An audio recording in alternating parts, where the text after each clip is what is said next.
I'm Ann Popersky, Director of Education and Public Programs at the Housatonic Museum of Art at Housatonic Community College, located here in the heart of downtown Bridgeport. From the moment we're born, we're learning from the world around us. We're constantly seeing and experiencing things for the first time. We pause to listen to noises. We try things over and over again until we master it. And we observe and observe and observe language. We learn by asking questions to family, friends, teachers, and other community members. From these sources and others, such as books, television, music, movies, and the internet, we efficiently gather information. As we get older, we stop paying attention to all the details in our everyday lives that sometimes allow us to make connections, have fresh insight, and ask new questions. So what happens if we stop and look at the world around us? In this episode of See, Think, Wonder Bridgeport, we're going to look at maps. We'll see maps of Bridgeport when it first became a city, and maps hot off the printer showing Bridgeport today. We'll talk with an expert, a surveyor, to ask, why are maps important? How are maps made? And finally, we'll visit the Housatonic Museum of Art to see a collection of maps produced by an artist. What do we see when we look at an artist's map? What information does a map convey? How do you use maps? How can we use maps to ask new questions? If we think about a map as a scientific tool, a map should reliably demonstrate accurate information and reproducible results. 3,000 years ago, a Greek-Egyptian cartographer named Ptolemy published a brand new way to draw maps. Ptolemy's geography, or geo meaning earth, and graphy meaning drawings, standardized location notation for over 10,000 towns and natural features. Ptolemy measured and recorded locations on a fixed coordinate plane, or a grid of imaginary lines, called latitude and longitude. Locating a fixed 0-degree reference, or the equator, equally distant from the north and south poles, Ptolemy drew lines of latitude, north and south of the equator. Perpendicular to the equator, Ptolemy drew lines of longitude, each crossing the equator at 90 degrees. Reaching back 3,000 years, Ptolemy's system laid the foundation for today's geospatial reckoning. The precise data for location notation today comes from the Global Positioning System, or GPS. So what is GPS? The Global Positioning System, or GPS, refers to the constellation of satellites that orbit the Earth. These satellites transmit signals to the Earth's surface that indicate their position in space, along with a very precise time signal. A device equipped with a GPS receiver can interpret these signals and determine the device's location on the Earth. For decades, the ability to receive GPS data relied on expensive equipment and specialized training. Usage of GPS was limited to the military, scientists, and government organizations. Today, technological developments have made computer chips and processors smaller, faster, and more accessible. The GPS receivers included in mobile phones, vehicles, and many other devices enable billions of users across the world to access, produce, and share location data. Now, anyone with a mobile device can track their daily movements. Mobile devices can record or tag the exact location where a photograph is taken. And digital devices shape our understanding of where we are. Do we rely too much on GPS-enabled devices to tell us where we are and where to go? Let's turn off the turn-by-turn navigation and really look at maps. Maps are representations of an area. Usually, maps are two-dimensional and flat, but the area that maps represent is three-dimensional, When mapmakers draw the world, they make choices about how to preserve shape, angle, and area. These choices are called projections.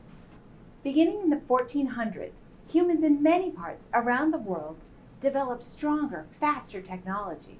Sailing ships. Accurate, reliable maps are in high demand. The most useful maps for sailors are maps drawn to the Mercator projection, which accurately preserves straight-line east-west distances as well as the shape and angle of coastlines. Mercator projections help sailors travel east-west, but they're less useful for travel at the far north and south latitudes, as maps distort the area of land masses close to the poles. Take the example of Greenland. In the Mercator projection, Greenland appears the same size as the continent of Africa. In fact, the continent of Africa is 14 times larger than Greenland. The Gall-Peters projection, an equal area projection, accurately preserves the area of land masses, but distorts shape. South America really is twice the size of Europe, but we're not used to seeing maps like this. Some maps are drawn to the equal distance projection, like the flag of the United Nations. We think of maps as objective, but all maps reveal choices made by map makers. Most general-purpose world maps, like those you see in school, favor the Wagner 8 projection. The oval shape of this projection tends to minimize distortion of any kind. Now let's zoom in on Bridgeport.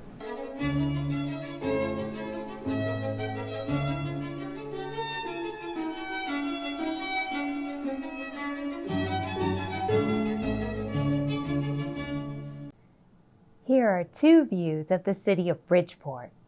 On the left, we see Bridgeport in 1824. On the right, we see Bridgeport in 2018. Nearly 200 years separate these two images, but we clearly recognize the place shown on the maps because map makers have continued to use the basic conventions developed by Ptolemy 3,000 years ago. Both maps show the spatial layout of Bridgeport, or the layout of the space, and orientation, or the relationship between objects laid out in the space. Both maps have a title, a legend, or key to symbols, and a scale, or a drawing which shows the relationship between the distance on the map and the corresponding distance on the ground. This distance on the map is equivalent to 1,850 feet on the ground. Both maps show the natural features of the area, the coastline of the land, as well as the harbor, the Peconic River, and Yellow Mill Creek. What does the map maker tell us about Bridgeport in 1824? What kinds of transportation do you see? Ships.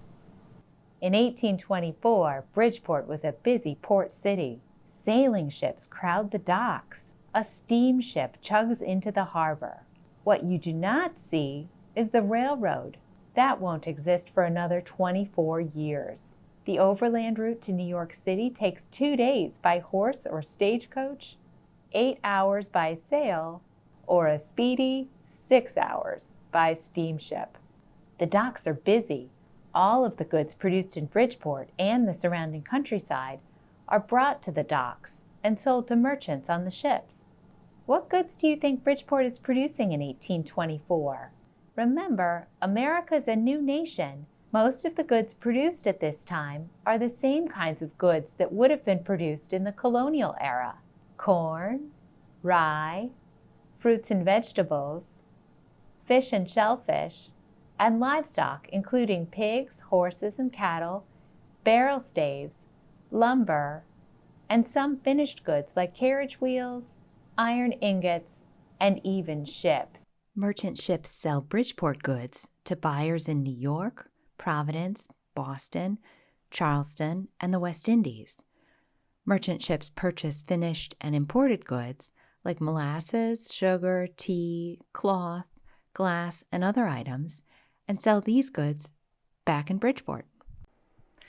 Land surveyors are professional map makers. Today, we're going to meet Mr. Washington Cabezas, licensed land surveyor and co-founder of Cabezas de Angeles, a land survey and engineering company based here in Bridgeport.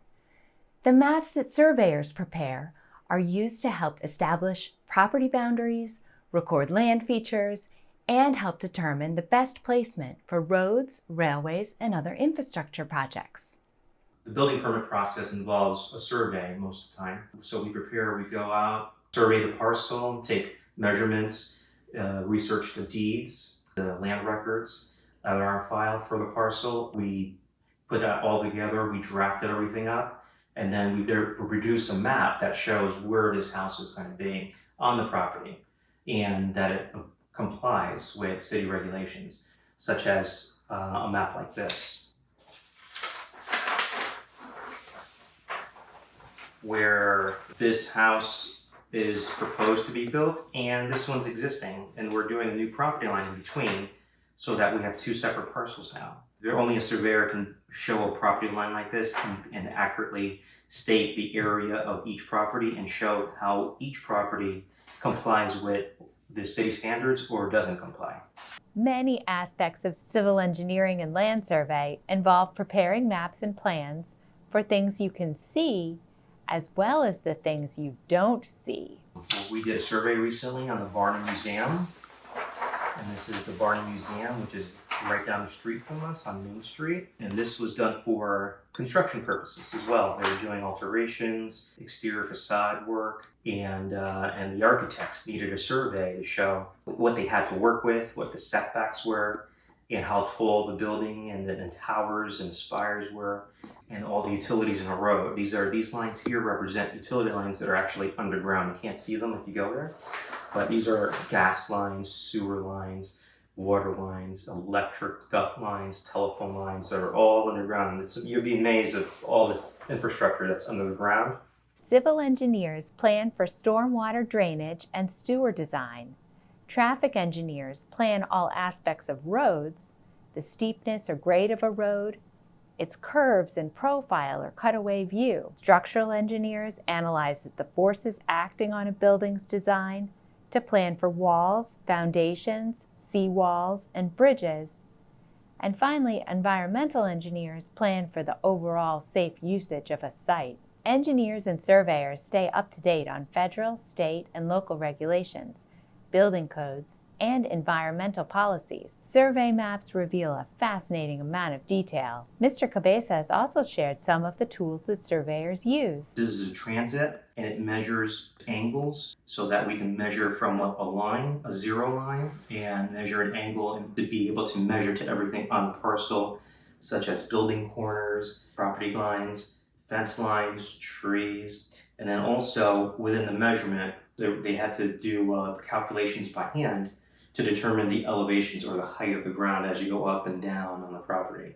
So they had to read all that, write it all down in what they call the field book, and determine what the topography of the property was and where the property lines were and everything and the structures of the property as accurately as possible. Today, surveyors at Cabezas de Angeles use a total station and optical level when working in the field. The total station records the points, distances, and angles in the horizontal and vertical planes. The total station can email point data to a remote computer and connect to satellite positioning systems such as GPS. In the office, Mr. Cabezas' team uses the data along with drafting software such as CAD to prepare the final survey map. Thanks, Mr. Cabezas. We learned a lot about how maps are produced today. Although most maps today are drawn on computers, map makers and surveyors make artistic choices about how to display information. It's also useful to consider that most borders are simply lines on a map. There is no physical red line on the ground which separates the neighborhoods of Bridgeport, or between Bridgeport and its neighbors. Borders indicate the limits of local political representation.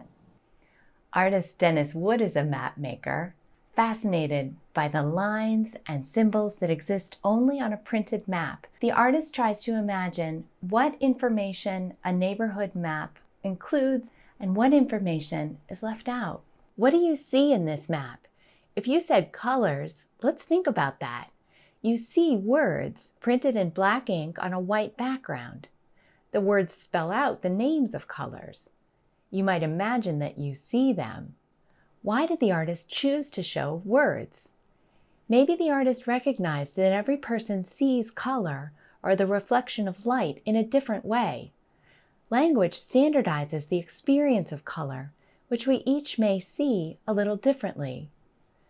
This is a map of the artist's neighborhood. What do the words represent?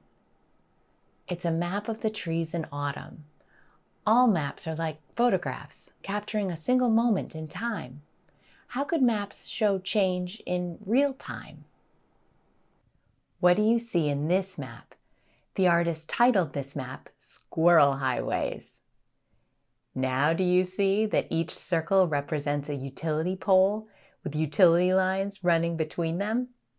Utilities are stacked, electrical lines on top, copper phone lines, bundled in black shielded cable, are next, and then the Cablevision lines, which are fat, shiny, and silver.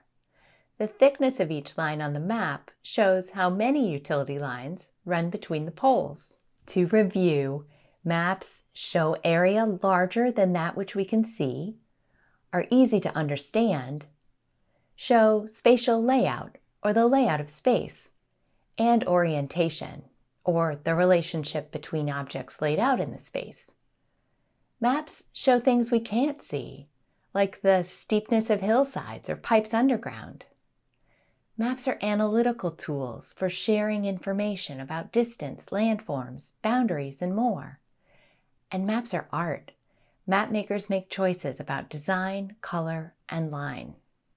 From Ptolemy's maps 3,000 years ago, to a map of Bridgeport in 1824, to a surveyor's map of Bridgeport today, we discovered that maps tell stories about the area they represent and about the people and time in which they're produced. Even the modern Google Earth is a product of choices about the visual signs and symbols current in our time.